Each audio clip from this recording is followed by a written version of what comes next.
Hey everybody, Aaron Blaze here, and welcome to a special Friday, March 31st live stream for you guys.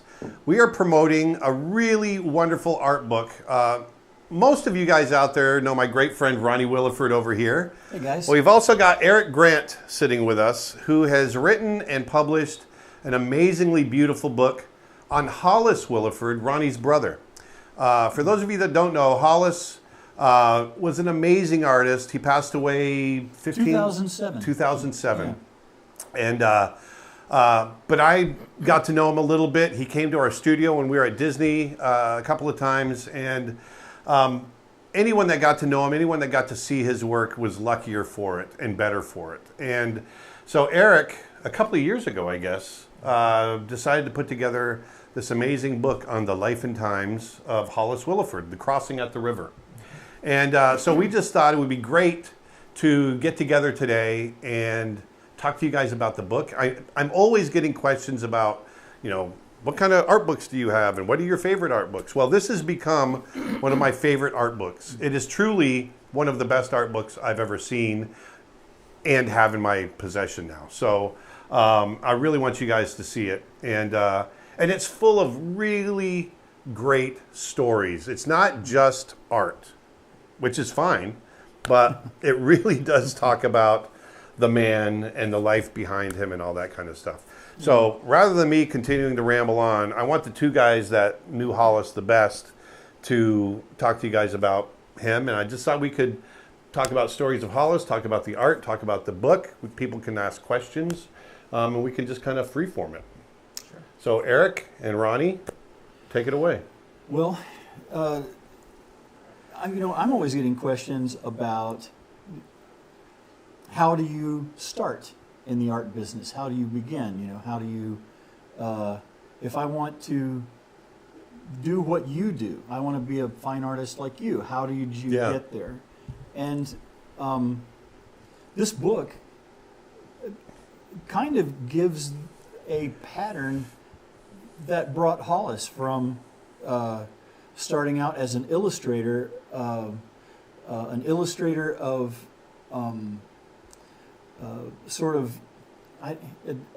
at the time it was called exploded drawing, where they were doing illustrations of mechanical things. Like he was illustrating for the government, so they were illustrating rockets and jet engines and things like that.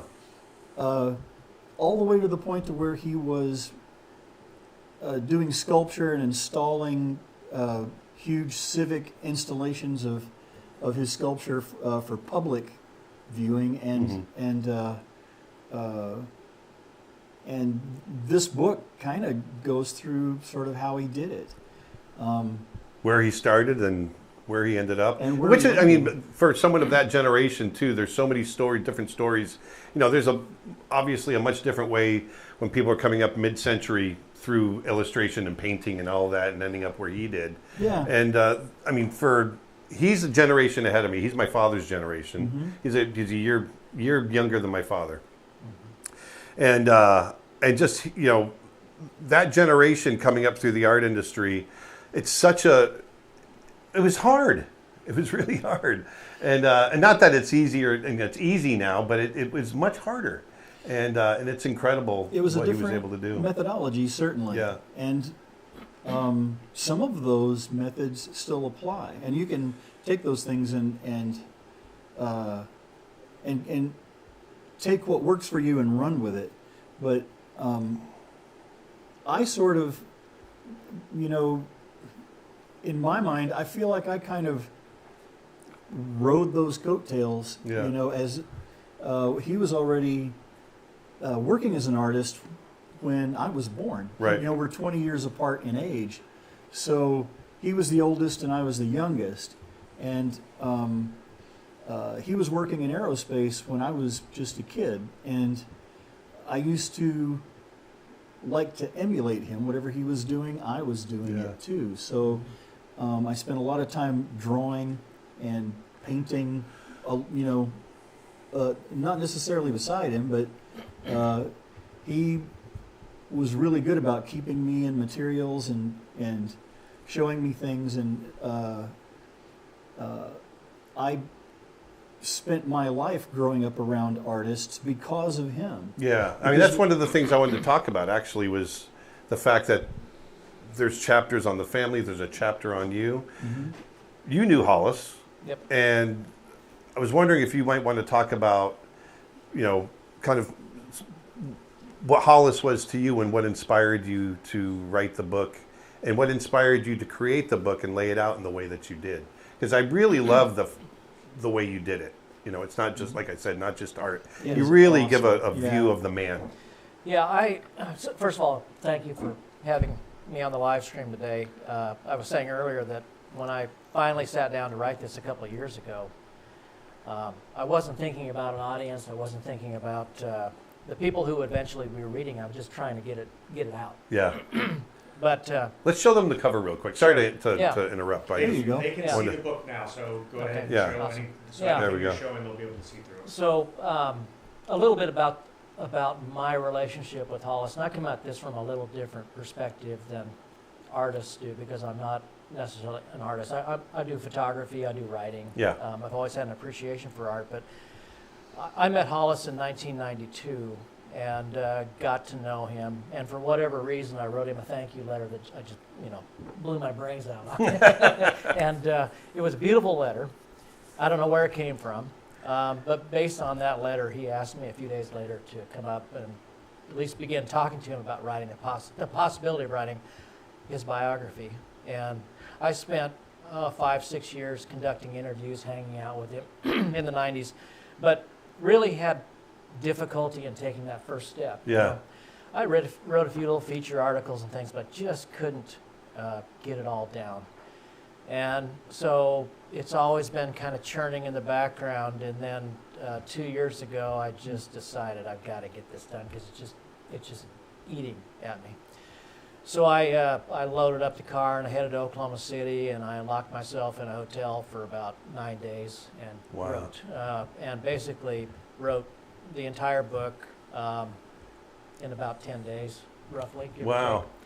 It just exploded, because I've been thinking about it. Anyway, then we spent 2 years working with Ronnie, other family members, Debbie, Ansley Williford, with acquiring a lot of the images and photos and things. Right. And it's a big process to put all this together.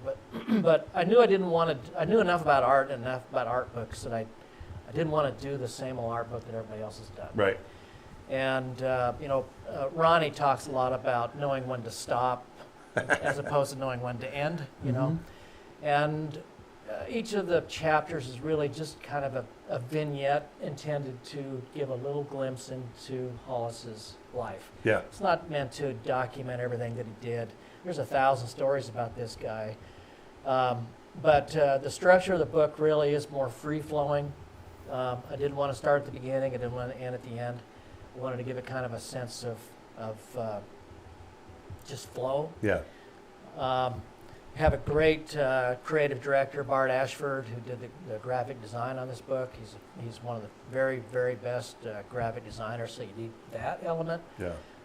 Crystal Albers, who's worked with me a long time, and she was asking really the essential questions at the beginning of this process. So it's not just one person, it's a lot of people that make Yeah. something like this possible. But yeah, when it finally got printed, and I actually lifted this thing up, it was a big moment. I bet. To have it Yeah. done.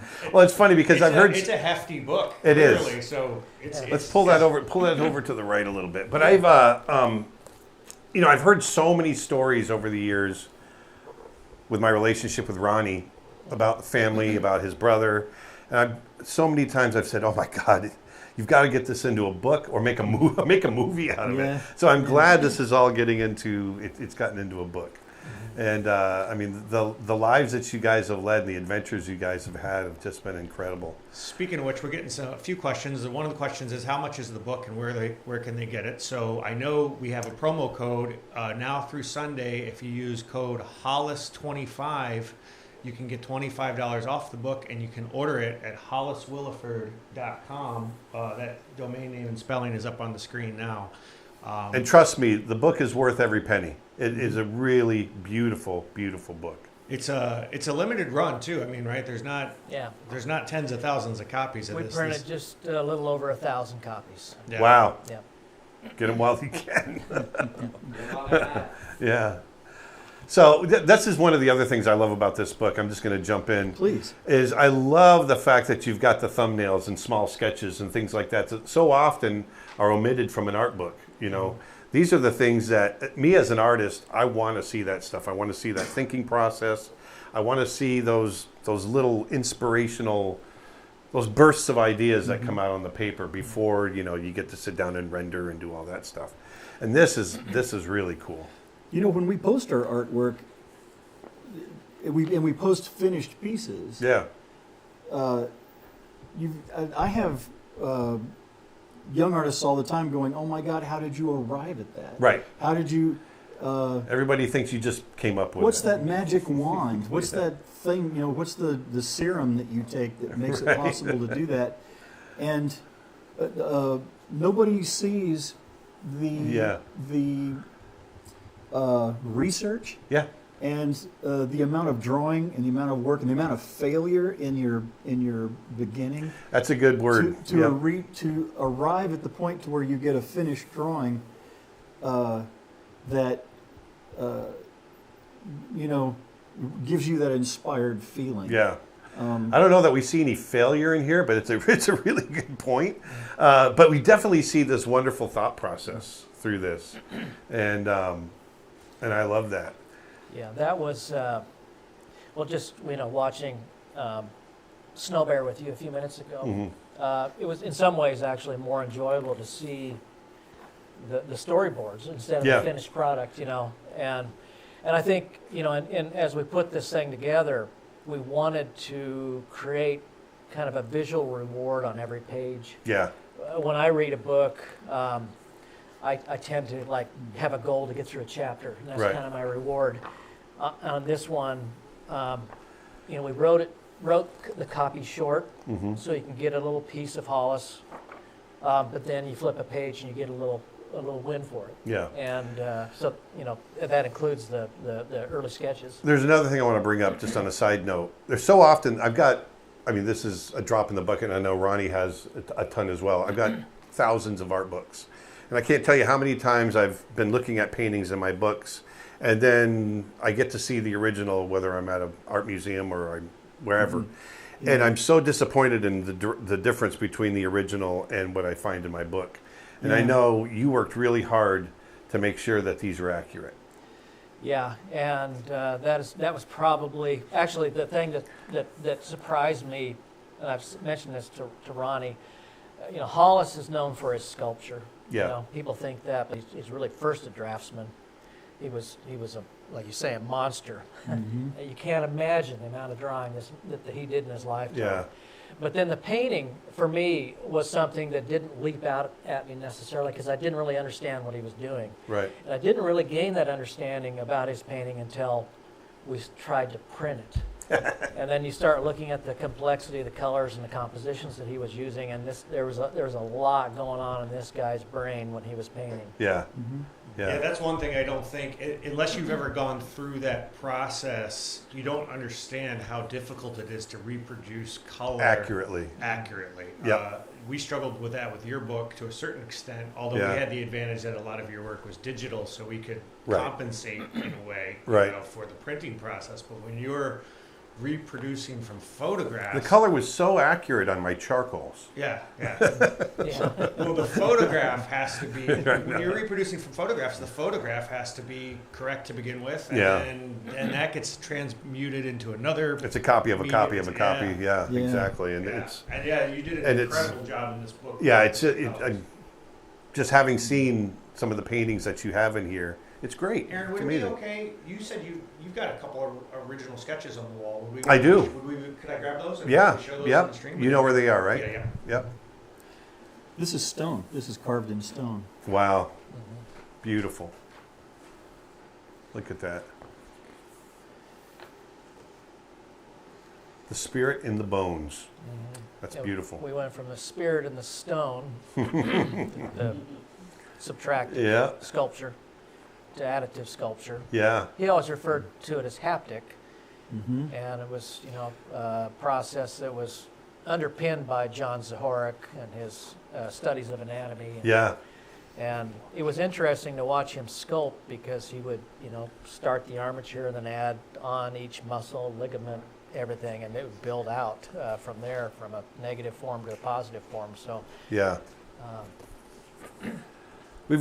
I'm lucky enough to have that Ronnie gave me a couple of figurative pieces that Hollis did.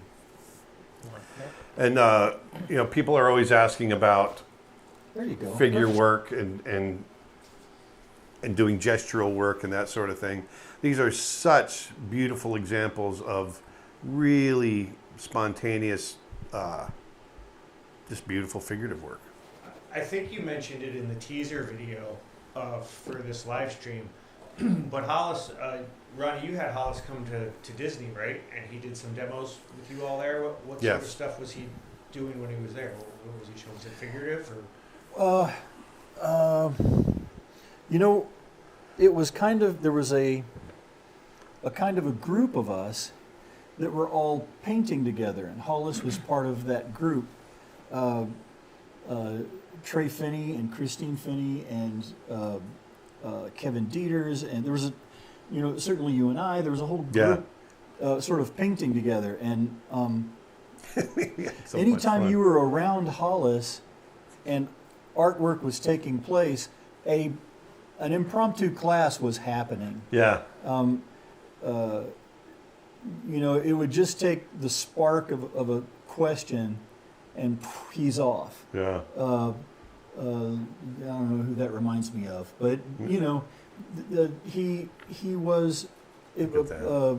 above almost everything a really awesome teacher, and But fun as well. I Oh, just yeah. remember laughing our asses off the whole time we Yeah. were there, just laughing and enjoying it and just Yeah. having such a great time.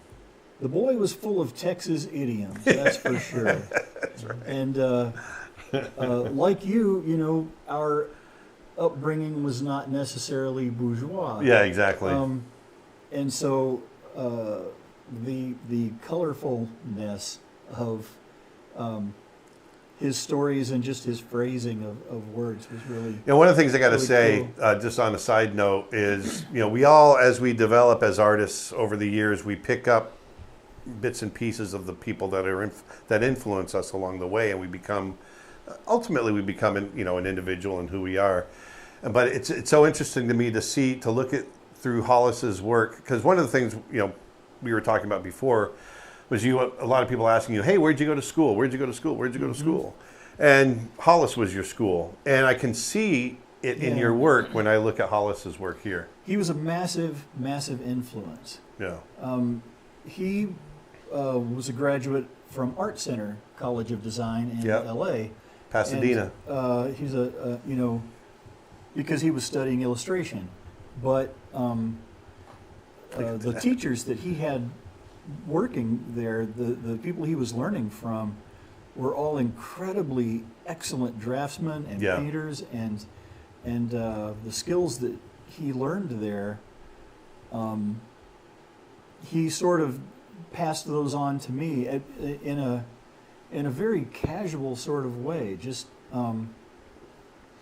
when I was 13, about the time I was 13, and I was living in Texas, I was going to school in Texas, but every summer I would go to Colorado and stay with Hollis, and I would work in the foundry on his work in the mornings, and we would fish in the afternoons. That's great. And it was art talk all day, even fishing.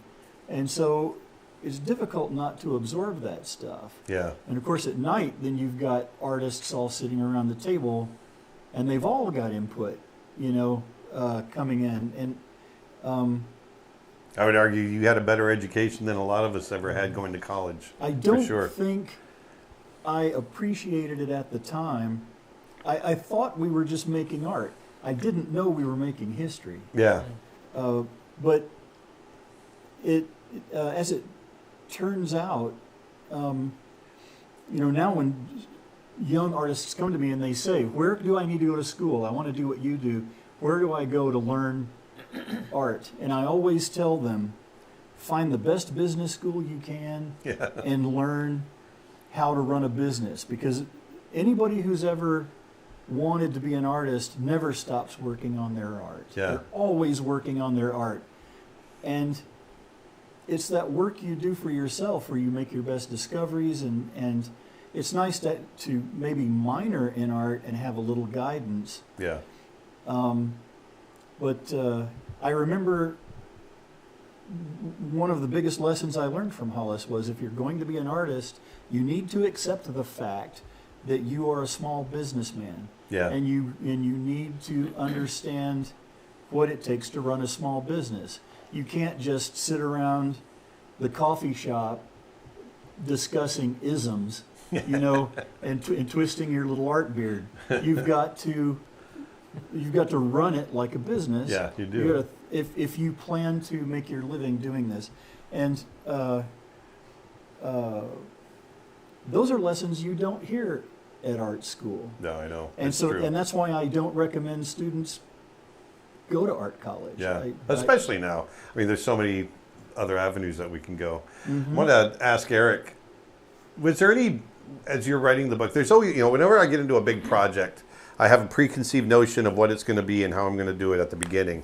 But there's always some big revelation, some kind of mindset change or something along the way that you discover. Were there any big surprises or anything that struck you as you were making this book, or just a favorite part or anything like that?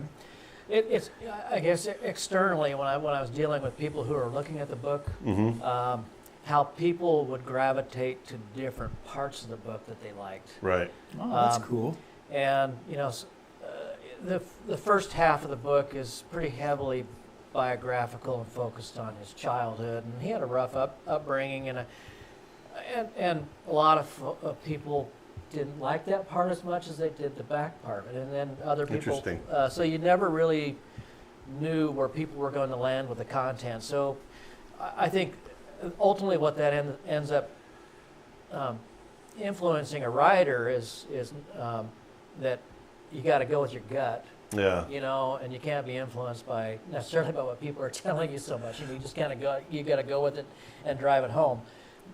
As I mentioned earlier, I think the goal for me was to write short, and that came directly from Hollis, because he told painters in plein air settings to paint small, Yeah. and try to get 10 little paintings done quick, rather than trying to do the next large painting. But don't try to paint the great American masterpiece. Yeah. Right. Yeah. and I think that was a lot of ways very liberating for me. Yeah. And I'm not. I can't say have been a big fan of Larry McMurtry. Not that I don't like him, but I just like Lonesome Dove. A lot of folks read that book back in the '80s, a great Western book. But I picked up an audio book by his about General Custer, and it was just short form essays. Yeah. Just short form. That sounds cool. And it was in the middle of the night. I thought, okay, that's how I write this. That's how I'm going to do this. Just quick hits, that's great. and let the work speak for itself. Well, for one, I'm so glad you included his early life and the family and some of the background there. Just in talking with Ronnie over the years and understanding where it is they came from, that to me is the most interesting, to have all this, for lack of a better way of putting it, adversity stacked up against you, and to come out of that creating beauty and putting it out into the world. I mean, that's one of the things we always say when we sign off here, is go out and put some beauty back into the world. And so many times we see people take those adverse conditions that they have and use it as an excuse for wherever they are in life. But I love the fact that, Ronnie, Hollis, and the fact that you focus or show that in the book, talking about some of these tough times that they went through and coming out the other side and creating beauty. I just love that. Art comes from unexpected places. Yeah. You can't plan it.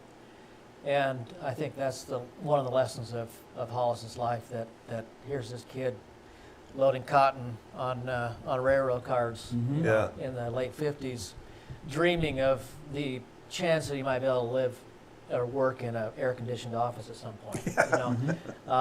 But he had this hunger, and I think people tend to put more obstacles in their place when it comes to creative expression than they need to. Exactly.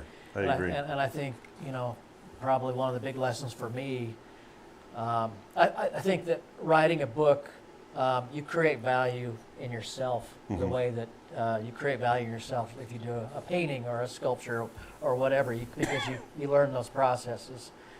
And for me, as silly as this sounds, the lesson is that, sit down and just start writing. Somebody asked me, how did you do it? You just got to start writing. Just do it. Don't worry about it. Yeah. Just do it. Yeah. Exactly. And that's, so often that's the answer to a lot of questions that we get.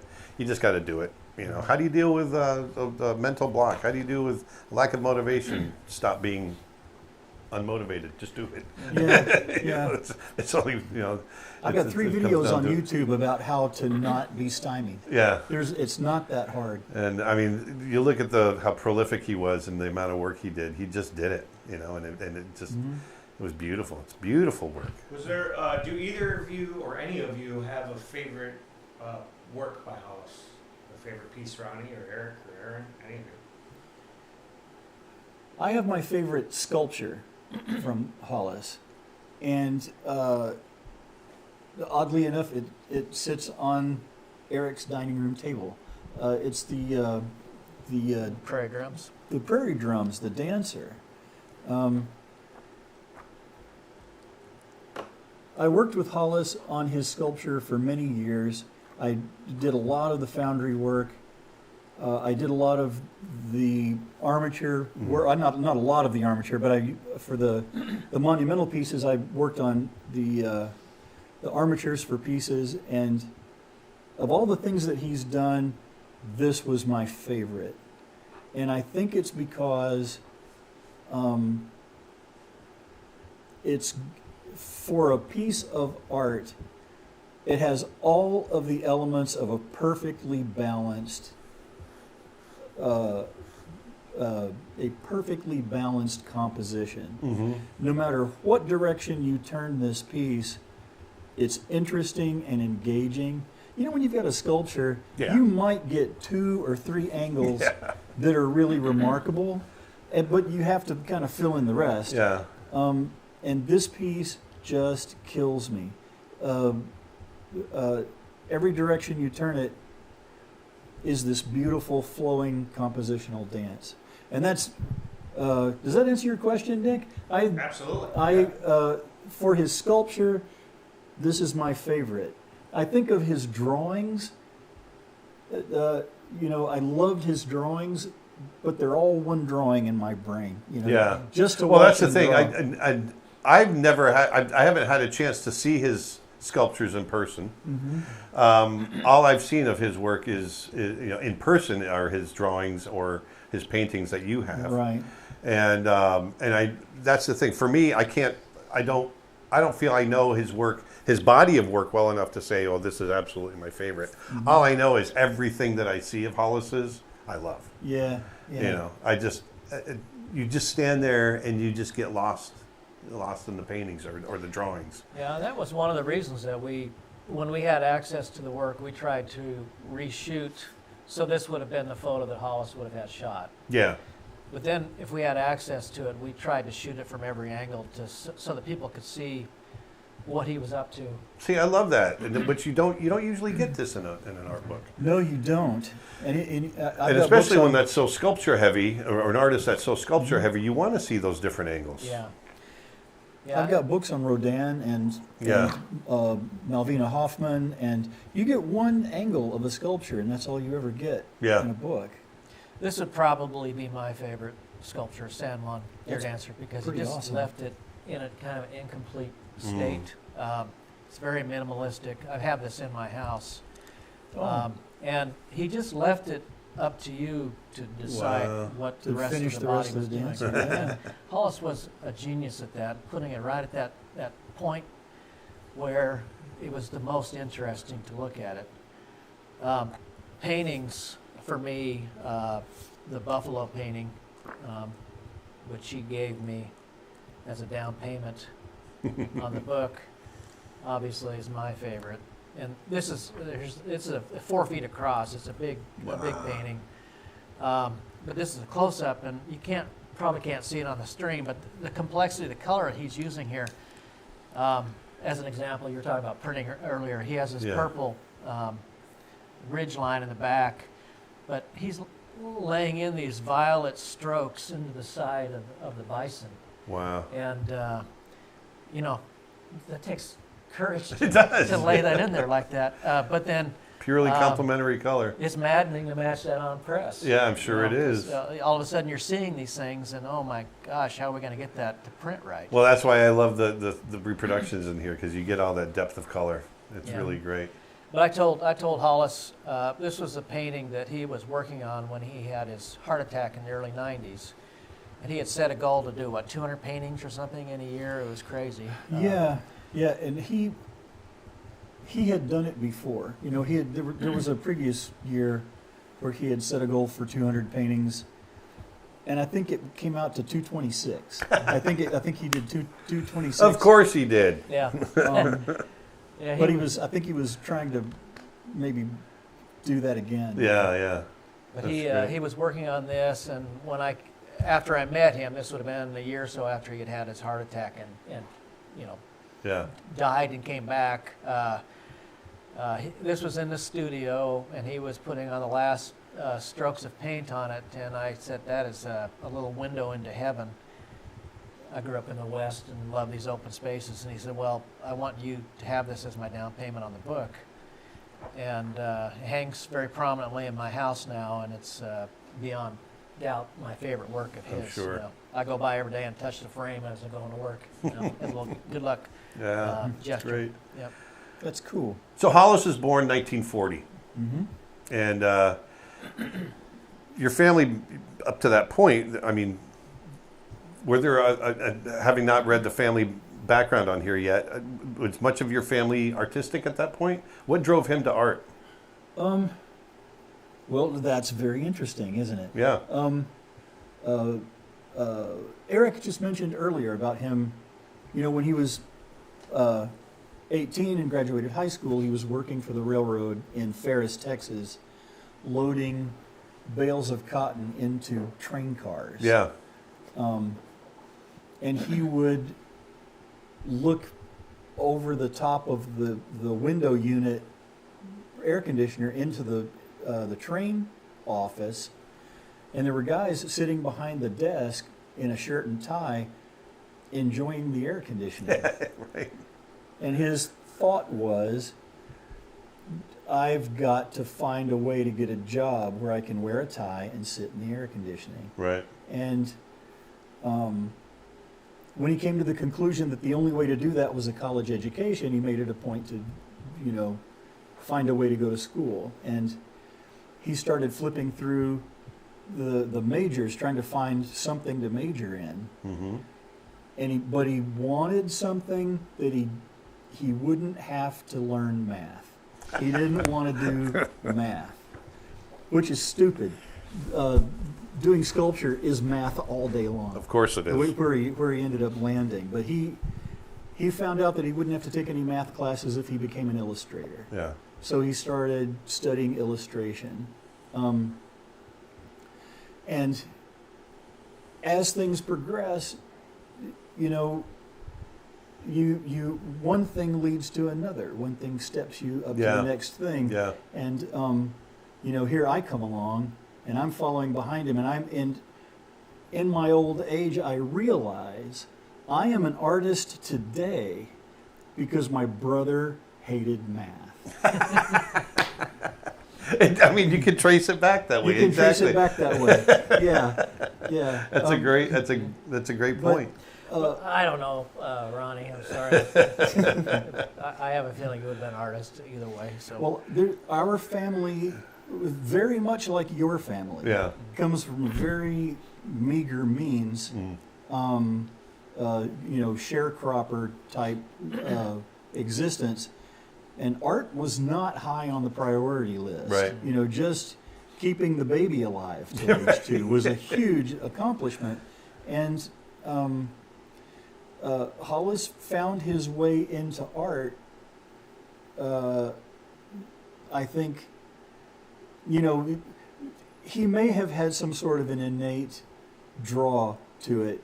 But this pathway, Yeah. I think if he had not found this pathway, he would have picked another one, and he would have still landed on it. Yeah.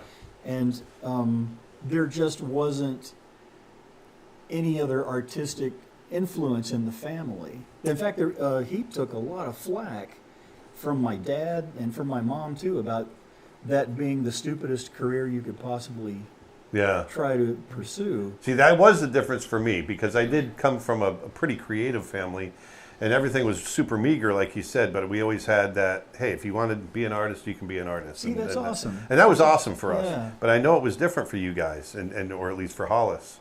And that's what always fascinates me is people that, you've got the world against you, but screw it, I'm doing it anyway, and they do it. Well, Hollis was a diabetic, and had he been born 30 years earlier, none of this would have ever happened. And, Right.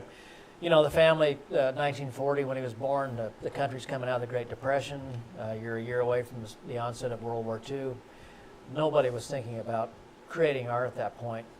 I do think that he was, and the book explores this, heavily influenced by the kind of the folk art that was taking place in his town. And I think there was something in him that wanted to it wasn't preordained necessarily, but I think he had natural ability.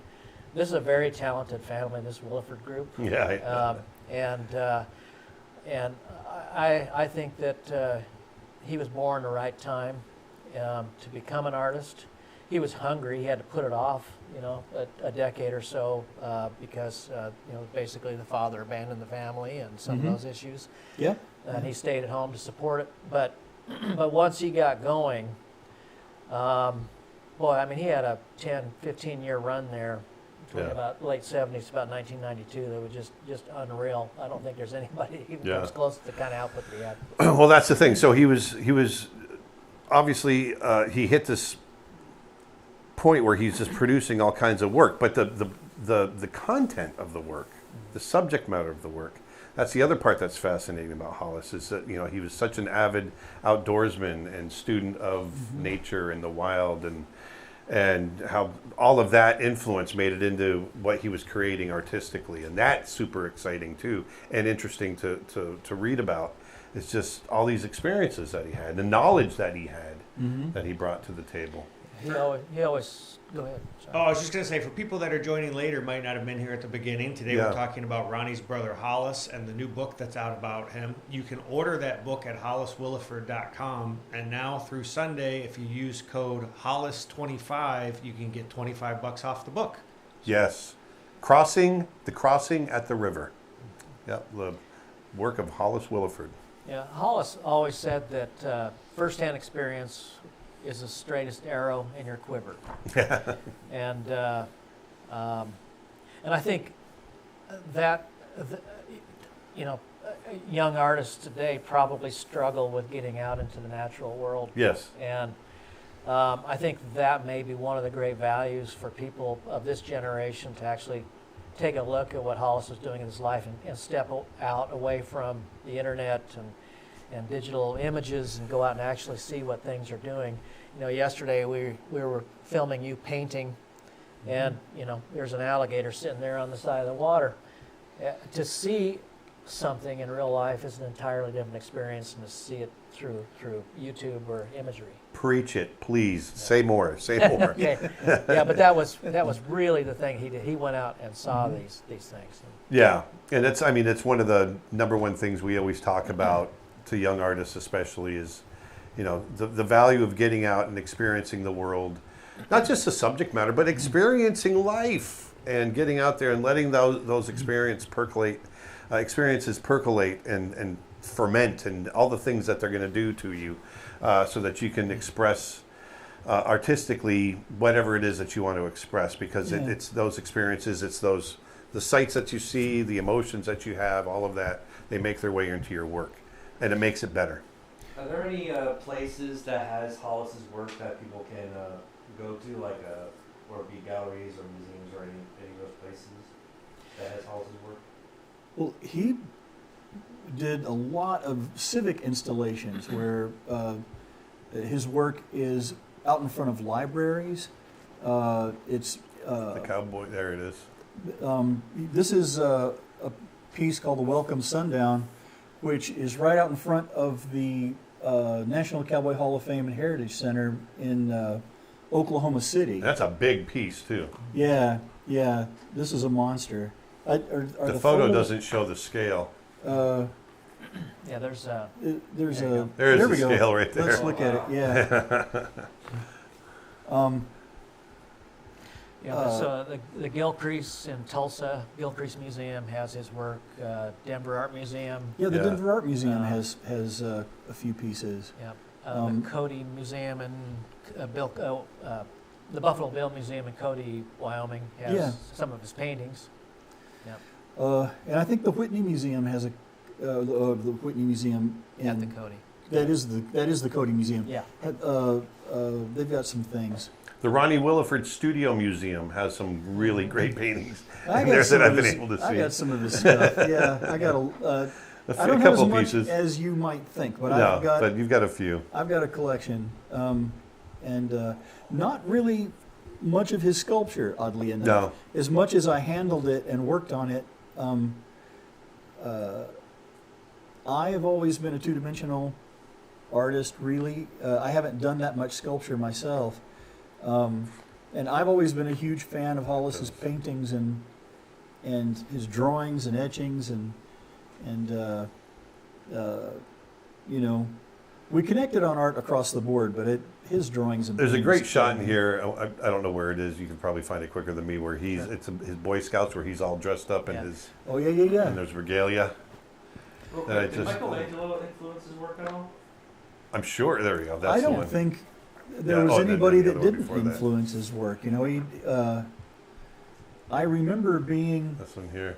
really Hollis little, right there. and Hollis had a Michelangelo book that I used to look at, but he was also influenced by Rodin and Malvina Hoffman, and you know, he was influenced by a lot of sculptors, a lot of painters too. Yeah, one of the really genius aspects, I think, of Hollis's work was this kind of translucent quality that he had to his sculpture. Yeah. And this is a heavy leather glove on the hand of Welcome Sundown, and you can see the tendons in the finger, Mhm. and I think that comes from this whole idea of building from the inside out. Yeah. Mhm.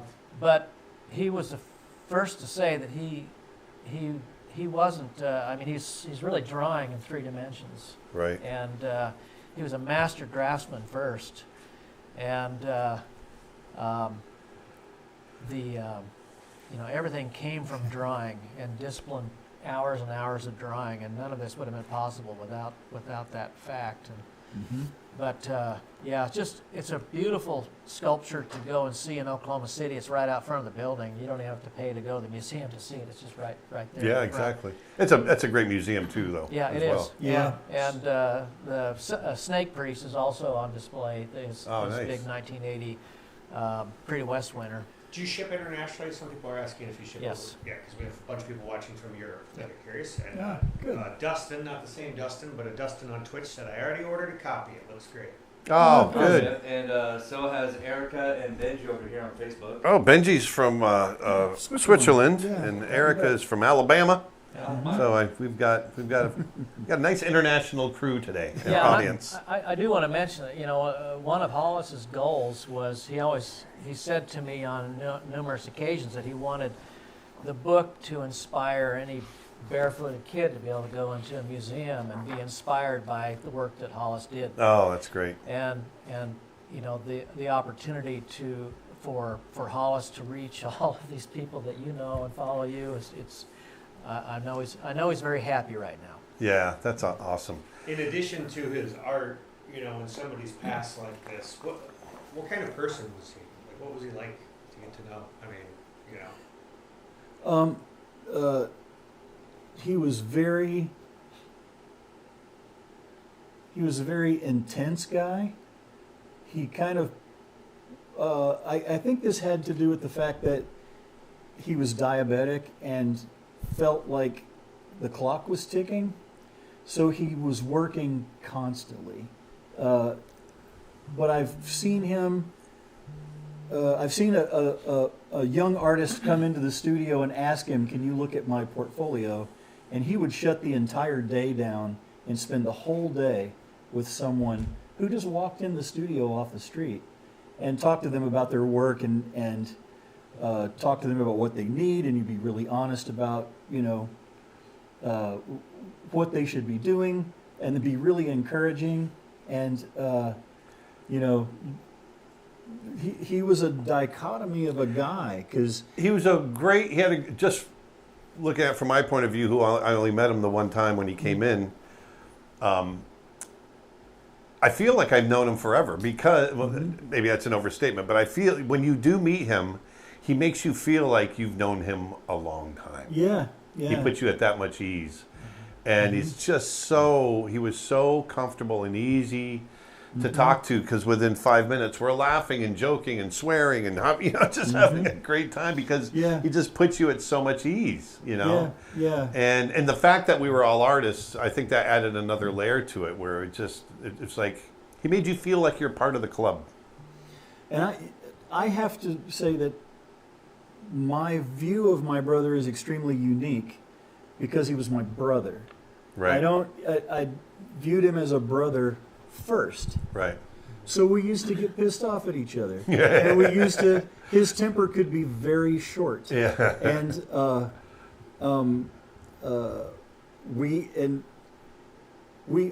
interactions were brotherly.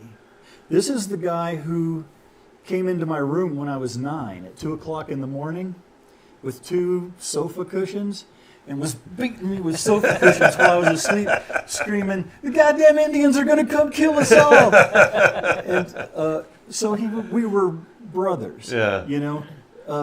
And I'm the only, and certainly my sisters are the only people who can share that interaction with him. Yeah. His sense of humor was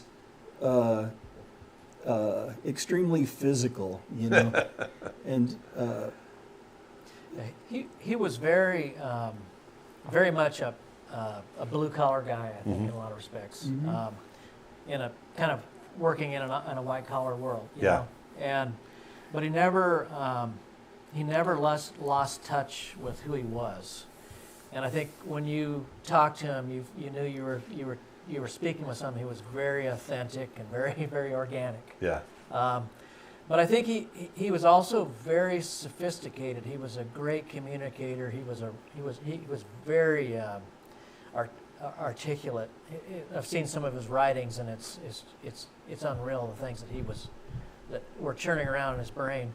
But I think from my perspective, I think he probably understood more than anybody else I've ever known that one conversation can change the arc of somebody's life forever. Yeah.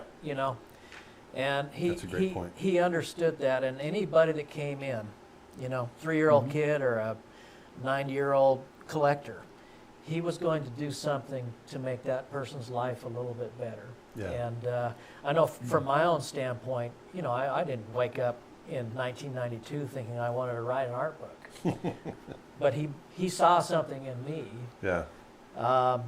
And he tapped me to do it, and that changed everything. Yeah. That one conversation changed everything, and I think that's the power of Hollis Williford.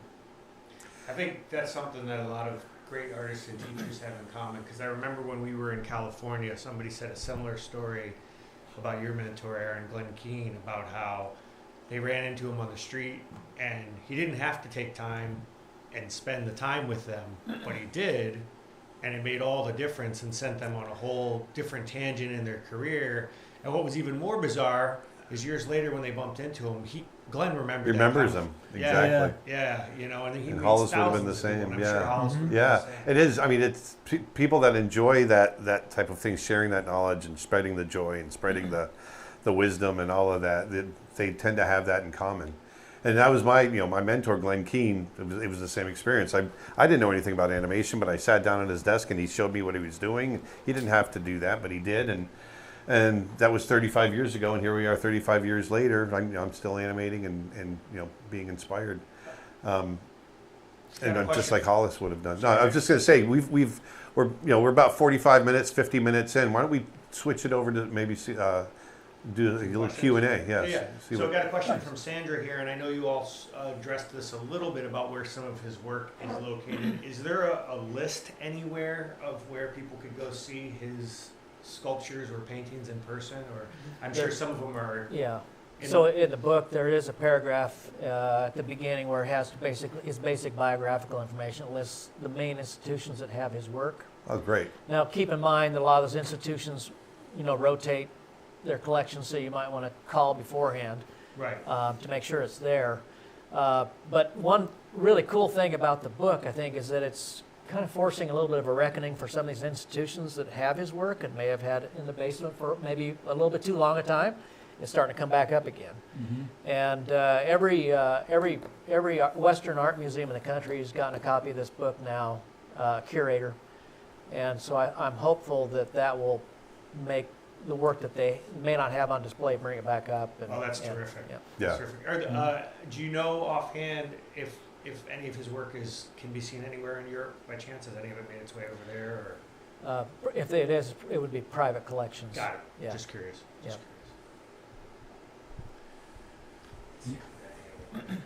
You got anything up on your end? From Zelji says they got a copy as well. Oh, Zelji. Yeah. Zelji's up nice. Pennsylvania. Yeah. Right. Another regular. That's fantastic. Very cool. So it's Hollis Williford, Crossing at the River. Are there any other, before we go out, and we'll keep it open to questions too. Anything else that you want to kind of sum everything up with? I'll talk a little bit about the cover. Yeah. A lot of Hollis's work was very masculine. Yeah. A lot of hunting themes, those kinds of things. But the cover with the lily pads and the subtitle, "The Crossing of the River," Hollis was really a genius at finding those moments of transition because if you're painting something, you can paint it at any point along the continuum. And what initially attracted me to Hollis was just a small etching that I found in an antique store, and I want to illustrate this point. This is just a little. It's 2.5 in real life. It's 2.5 inches by 8.5. Wow. But what he did with this covered wagon and the team of oxen was to put it at the point where it's most interesting. Why have they stopped? What are they looking at? Yeah. And even in this little work, he did that. And so the crossing at the river points to those points of transition between the above and the below and the left and the right on the continuum. And we put a different cover on the hardbound cover. This is what we always wanted to go with. He always said the Chippewa Sola etching. But we decided to go with this dust cover with the lily pads to show that upper world and lower world where he was always operating between those two realms. And also to soften his edges a little bit because he really did. He was a soft, kind-hearted guy. I like that, to soften his edges. Yeah, yeah. Yeah. And I got to say, this is on a side note. All of his paintings, I look at your brother's paintings and I look at his brushwork and I look at your brushwork and it's like, I can see right where you got your brushwork, especially stuff like this. It's so cool to see. Yeah. Because the brushwork in this painting in particular is so beautiful. Do we have a way into showing the pictures of Ronnie and look, Ronnie and Actually, you got to go to the picture where you fell asleep on the floor under the desk. Oh, is that in the book? It is in the book. Yeah, there's a whole chapter just for Ronnie too in here. There it is. Yeah. See if we can. Let me see if we can. Well, I was, Let me see if I can zoom in on that at all. Be careful. I know it's very sensitive. I was always. Whoop, I got to go the other way. Under him, There we go. There we go. Let's pull that right up here. I was always drawing on the floor wherever his drawing board was, I was right under it. I used to sneak materials off the drawing board, when he wasn't looking. And of course he would yell at me for taking his expensive stuff, and he would start trying to feed me, materials to draw with and to draw on. Yeah. In that aerospace company where he worked, he would go down to the printing department, and he would pick up all of the job cuttings. When they would cut a job, he would take those big stacks of cuttings from paper and bring those to me. Right. And he had a hell of a job trying to feed me enough paper because I was drawing right along with him all the time. And that's you at the foundry as well, right? Working at his foundry? This was in the driveway of the studio. The same. Oh, wow. Right okay. here. All right. I'm welding armatures for monumental sculpture. Right. Oops, I'm stepping on my mic. Part of the problem with producing those big sculptures is that once you start putting the clay on it and the clay starts getting heavy, it starts bending your There we go. sculpture Close out enough. of shape. Yeah. And we I would just knocked it a little weld bit. steel to steel rebar to support all the clay. Yeah. And then they had to come in and put, to make a mold of the sculpture, hundreds of pounds of rubber and plaster on it as well, and that armature had to be able to maintain it. So we were welding those things. Amazing. And, It's a shout out to Russell Fisher. oh yeah, the fish. He texted a little while ago and said he'd be watching, so. I'm glad. Yeah. Studio assistant Russell Fisher. Yeah. He was a natural, or I say was, he is a natural engineer. And certain things that Hollis was pointing up wouldn't have been possible without Russell's kind of cool mechanical brain,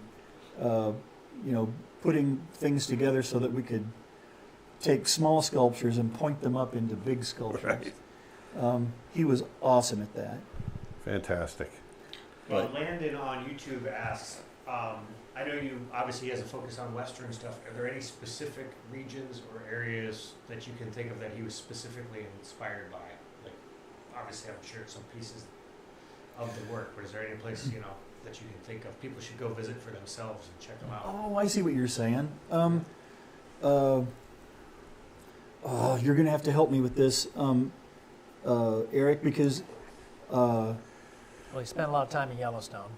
certainly Yellowstone was a primary place, for painting, but for inspiration for his Western stuff, Bent's Fort is one place that you can go visit. Where is that located? That's in La Junta, Colorado. La Just Junta. east of Pueblo. Yep. And that's that was a backdrop for some of his paintings and an inspirational place for him for the work that he did of Kit Carson and some of the historical figure stuff. Did he do some of the rendezvous as well? Like the Mountain Man rendezvous and things like that? Did he ever do any of that? Well, there was it wasn't rendezvous specifically, but there was a culture of Native American trapper and hunter in the Northwest Territories and the Hudson Bay area. Right. His snowshoe sculptures of the man from Yellowknife and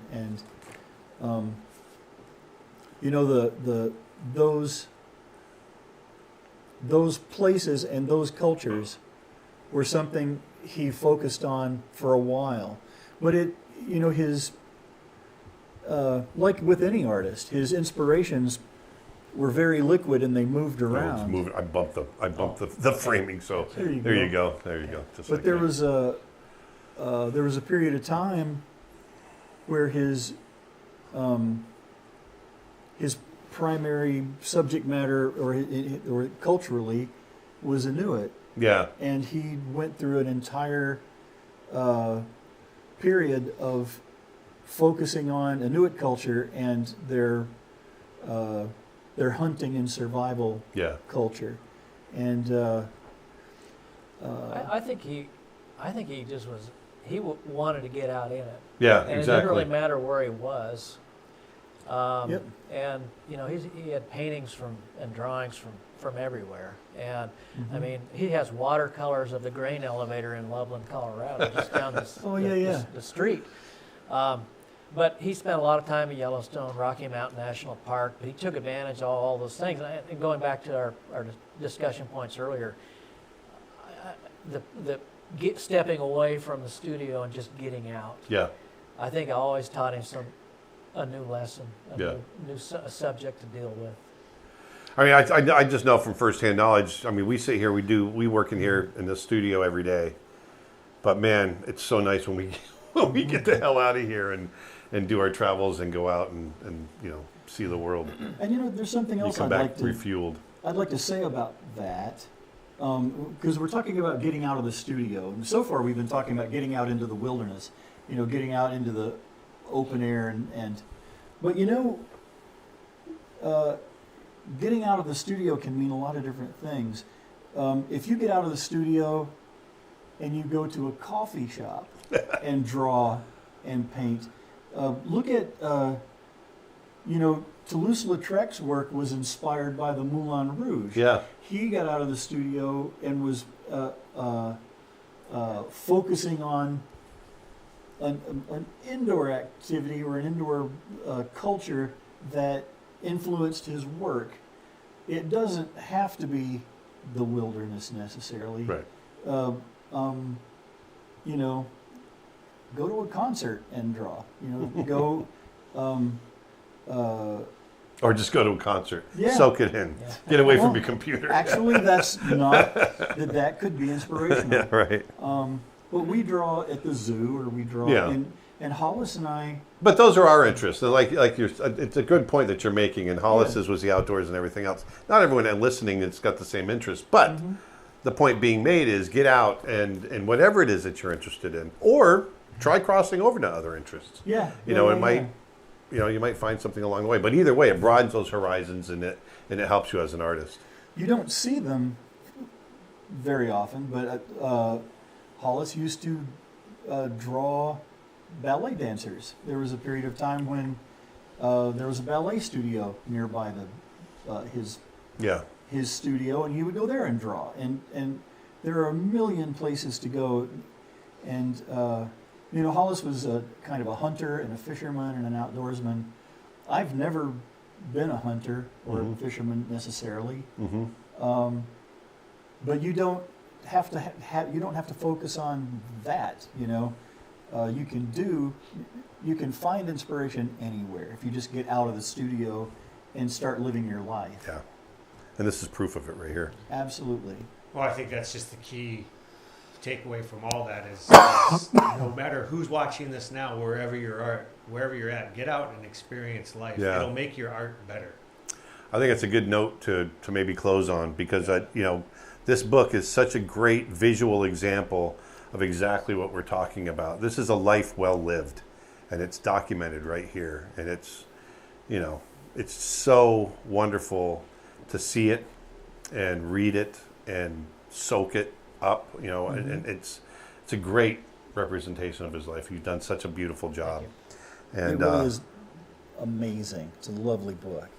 it's an honor to have met him, and I'm sure it was an honor to have been his brother, to have known him as the way you did as well. Ronnie didn't have a choice one way or another. But I know how much Ronnie loved his brother, because I've Absolutely. heard story after story after story, and you don't get to see that very often either. Yeah. So it's such a great thing to see the love that you had for your brother and the admiration and everything else. Yeah, like I said, we didn't know, we just thought we were making art. Yeah. You get up and you live your day to day, doing what you do, and all of a sudden, you look back, and it's a legacy, It is. and you didn't know that's what you were doing. Yeah, yeah. So it's Hollis Williford right here. The crossing at the river. Go to holliswilliford.com and you can find the book there. And like I was saying, this is just a great example of an amazing life, well lived, documented through art, sculpture, drawing, painting, all of it, writing, and it's Eric Grant, who I'm looking over here. Eric Grant, who writer and published, and Ronnie Williford's the brother of Hollis. Do you want to say anything in closing? Just really appreciate the opportunity Yeah. to be here, Well, we certainly love the fact that you made the effort to come out here and join us today. So we want to thank you for that. Yeah, we love being able to share this with our audience and letting people know about Hollis that might not have known about him. I didn't know about him until I met Ronnie, you know, and it's been awesome to learn about him and learn about his work, and it's inspiring. I want to go to the Denver Museum and see it in person. And all that stuff, you know, next time I'm in the area. So if you're interested in ordering the book and you're watching the stream live, if you go to the website, holliswilliford.com, and use promo code HOLLIS25 now through Sunday, you can save $25 off the book. If you're watching it after that, it doesn't matter. Pay full price. The book's well worth it. Exactly. It's a beautiful book. So anyway, I just want to thank everybody that came out to listen and watch. It was such an honor to be able to do this and meet you and maybe give a little boost to your book, because I think this really needs to get out into the world and more people need to see it. For those of you that were maybe a little bit confused at today's live stream, because it's not the first Friday, we're going to be back again next week at our normal scheduled first Friday of every month. So next week we'll be back again with another live stream. But today we just felt we wanted to do something special because we had such a great opportunity right here with Hollis Williford's new book. So once again, thanks a lot, you guys, for joining in. And I'm sure Hollis would agree with me. Go on out and put some beauty back into the world, because the world could use it right now. And this book is helping to do that right there. So go on over to holliswilliford.com, put some beauty back into the world, and we will talk to you next time. Thanks, you guys. See you guys. Thanks. Bye. Bye bye.